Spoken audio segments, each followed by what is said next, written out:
I have made multiple recordings. Actually, I made two.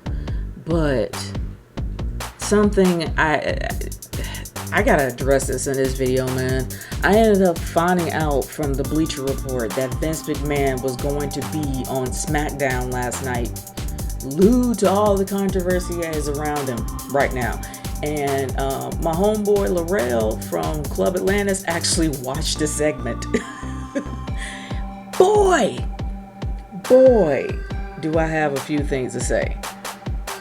For those who don't really know what's going on with Vince, the fact is that Vince is in trouble by a possibility that he used $3 million as hush money to pay a paralegal that he was sleeping with for a few years, because she actually was hired, I believe, in 2018, and she left this year. And he was sleeping with her for a few years, and he actually tried to pay her $3 million. Well, he did pay her $3 million in hush money, $1 million each year. And it was from him and his lawyer. And the reason why this is such a scandal, or why the board has gotten involved in this, because they believed he used company funds to provide hush money for her to prevent her from going to the press.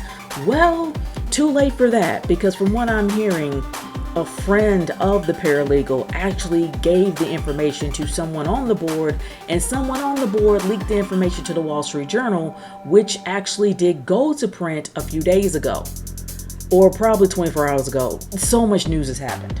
This is bigger than Sasha Banks. This is even bigger than John Laurinaitis, who happens to actually be involved in this whole scandal, because he was mentioned in an email by Vince that he passed the paralegal like a toy to him so they can both share her. I don't even want to think about it. That actually puts people power into perspective. But anyway, yes, it does look very morally and ethically wrong on John Laurinaitis' end, because he happens to be married to Mama Bella, who is the mama of the Bella twins, and she's probably not going to be handling that very well, especially the fact that she's recovering from brain surgery after having brain surgery in 2020 2 years ago.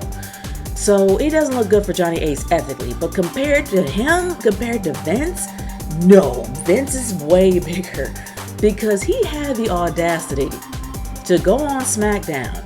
People believe that, oh, he's going to talk about the scandal. Oh, he's going to mention he's going to step down.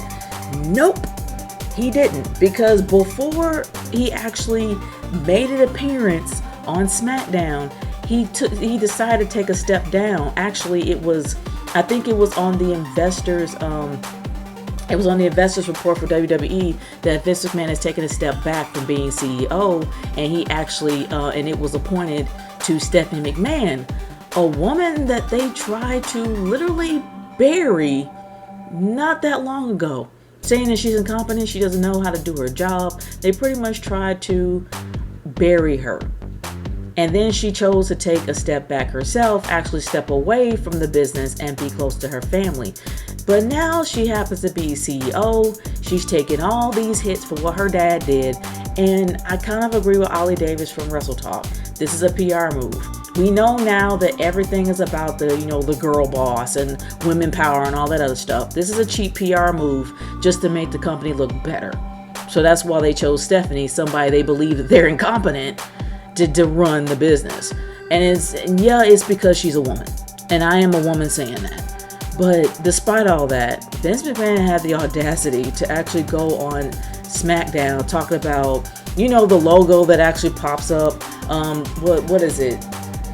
Today I don't know, I forgot it. But if you guys know what it is, leave in the comments.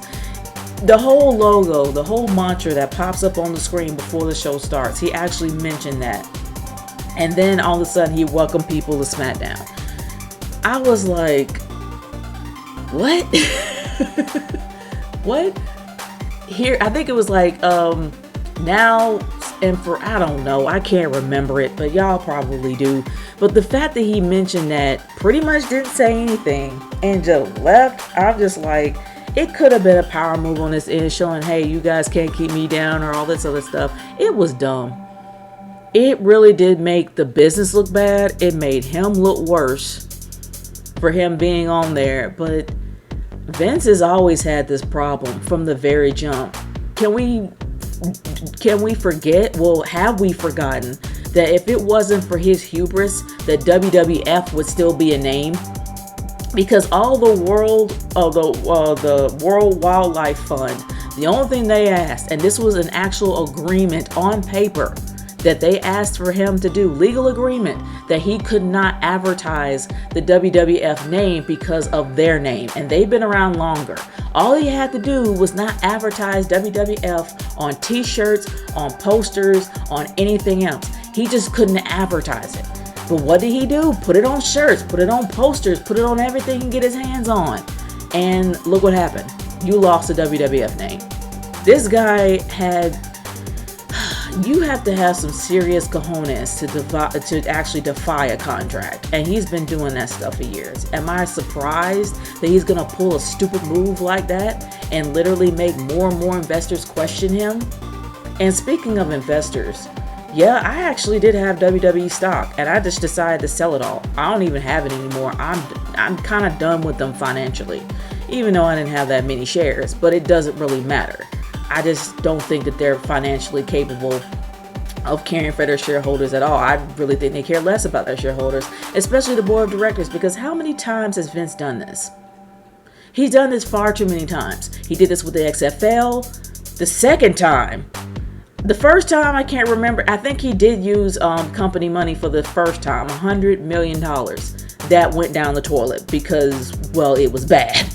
The second time, it actually was very, very good. But from what I heard, he used shareholders' money and there was a major lawsuit involved in that. And I did have shares at that time. And then we can't forget Linda's Senate campaign, that he probably used company money for that too. That man has been doing crooked stuff for so many years with that company. For anybody that actually does have shares, I'm surprised that you do. You must have a lot of faith in the product. For me, I'm just like, what's the point of keeping it? That's why I ended up selling mine. But to be honest, do I really think that he's going to survive this? Probably not. He's going to lose a lot of confidence in a lot of investors, and a lot of investors might pull out if this gets really, really bad. But the fact that Stephanie's at the helm, she's probably going to be at the helm. I don't think that Vince is going to be CEO anymore. I think he's going to probably still work at WWE because he's currently working there in creative.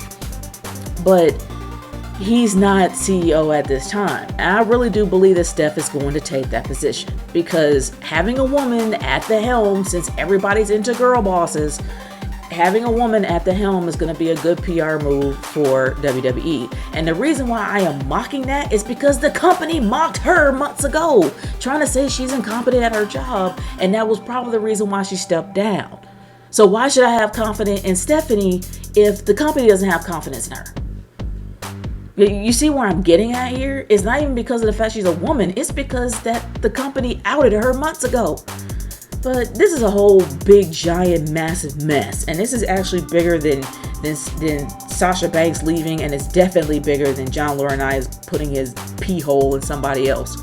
But the thing is, I don't think that Vince is going to survive business-wise in this. He is going, I'm not going to say he's going to go down in flames, but he's going to be charred a bit, at least in my opinion. But is this the end of the McMahon era? Not entirely, because we still have Steph. And I think that the board wants Steph to be up there because Steph is a good PR move. But anyway, guys, I want to hear your thoughts about this giant mess with all this wrestling news that is happening right and left from Jeff Hardy, and I'm not even getting into that. From Jeff Hardy to this, I just want to know what you guys think about old Vince. Do you think that old Vincey Poo is going to survive being throughout this whole scandal, even though he survived for decades? Do you think that he's going to have the Trump touch and be able to survive every scandal that comes his way? I want to know. I really want to know what you guys think about this. Let me know how you feel in the comments below. Peace out.